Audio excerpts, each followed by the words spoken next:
terms that I'm going to show and talk about here are not only crypto specific, but they're going to be used in any financial market. So if you decide to trade stocks or Forex later, commodities, whatever, these will all be relevant there as well.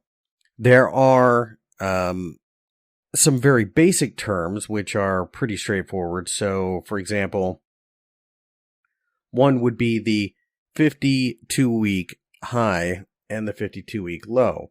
So it's exactly what it sounds like. So during the year 2020, which was here to here,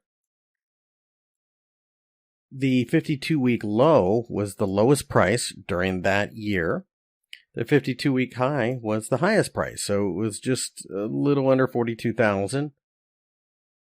And the 52-week low was down here at about roughly 3,500. So that's pretty straightforward. And that, of course, is not necessarily, it doesn't necessarily have to be over the last year. It could be just over the last 52 candlesticks. In this case, though, it would still be the same. We're only a few candlesticks into 2021 as I record this.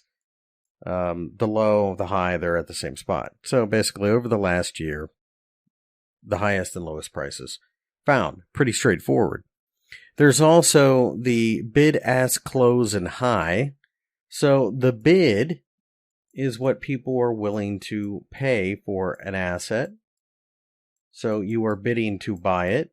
And in this case, if you are bidding, you come in with a price. And I'm going to use very simple numbers. Let's just say you're bidding 5 for an asset. There's an ask, which is what they are willing to sell this asset for. And that asset might be 5.5. Well, in order for a transaction to be made, 2 people have to agree on a price. Sometimes they'll come back and forth to each other. So they may sell at 5.25. But more often than not, you'll hear a phrase something like hitting the bid or paying the ask. So if you are the buyer and you really want this asset, you're going to come up here and pay $5.50 for it or 5.5 for it. And you're paying the ask. If you are the seller and you're aggressively wanting to sell, you might do what they call hit the bid. So you would sell it at 5. So the bid is just simply what you can buy it for. Ask is what you can sell it for. And here on TradingView, you can click on the watch list. And you can see there is pricing here.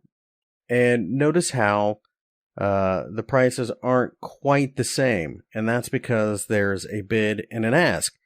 And it's true with all markets. It's not just Bitcoin. It just happens to be the one that I have highlighted here. You could come to the DAX or the Nikkei or whatever. So that is always going to be the case. Sometimes you see zero spread. That's pretty rare, though. The reality is that's what makes a market. People either have to step up to buy it or step down to sell it.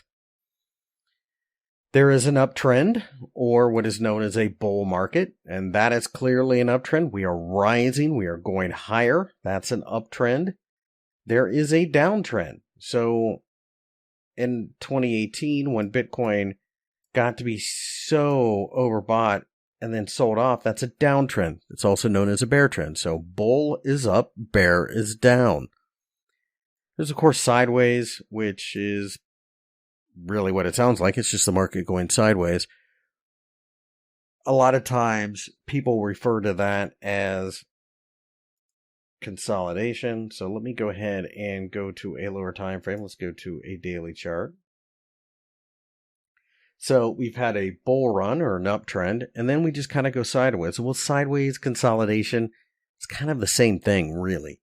It's just essentially that the market had been rallying, had been bullish, had been an uptrend, and then you spend a little bit of time consolidating your gains. Now you can go up or down, but when you go up, that's a continuation. Pretty basic stuff here, but these are things that people need to know. So, rally, consolidation, continuation.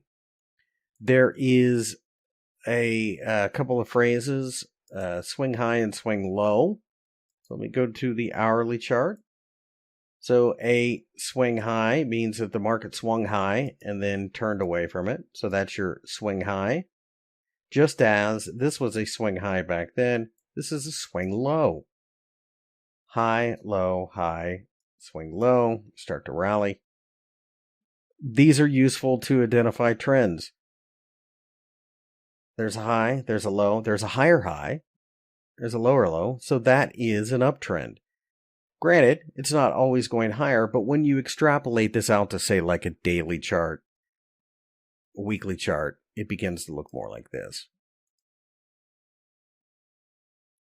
There is also a phrase known as a bounce.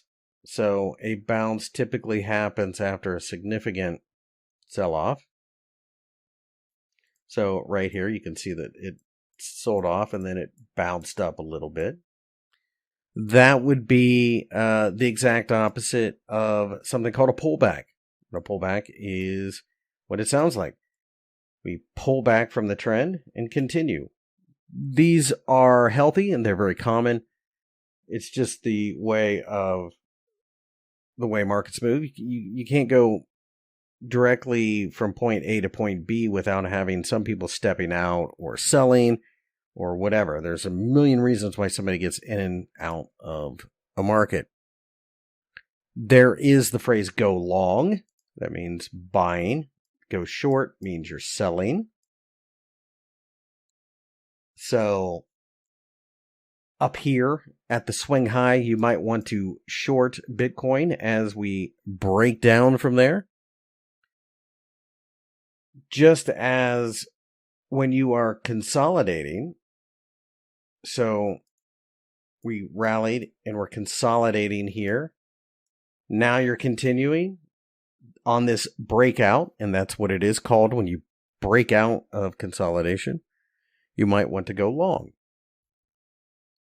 There are two phrases known as averaging up and averaging down. These are pretty popular in the stock market. So really, as a general word of advice, you really don't want to average down. So averaging up is if you say buy it here and it continues to go, you make a short-term swing high, swing low, you break above the swing high, you decide to buy more. That's averaging up. You go higher, you buy more here for whatever reason. That's averaging up. That is adding to a position that's working. Now, unfortunately, and this probably comes more from retirement account and longer-term stock market advice, there is something known as averaging down. So let's say that you are involved in Bitcoin here and everything is going fine, and then suddenly it pulls back. You buy a little bit more here. It falls again. You think, okay, well, I'll buy a little bit more here, a little bit more here. Now, what this does, in theory at least, it's the same thing as dollar cost averaging. You'll hear financial advisors talk about that.